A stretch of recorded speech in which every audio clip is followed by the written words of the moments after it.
Hello. अरे काय भाव आहे रे आज सोयाबीनले? अरे वाढत नाही का रे बा?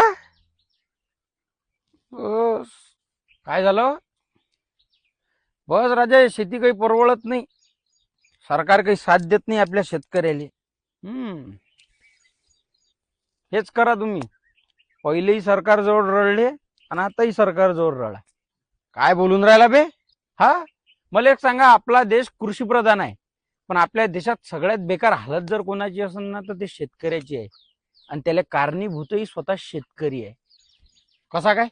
संघटन संघटन कुठं आहे आपलं? एखाद्या शेतकऱ्याचा माल जर एखादा व्यापारी सोडून देत असेल ना, त्याला दुसरा शेतकरी मदत नाही करत, त्याच्यावर तो हसते. एखाद्या शेतकऱ्याची लाईन गेली असन आणि त्याला पाणी द्यायचं असन शेतात, आणि तो दुसऱ्या शेतकऱ्याला मदत मागत असन, तर दुसरा शेतकरी त्याला काय म्हणते? तू पाय रे बा, माय काही पाणी नाहीये,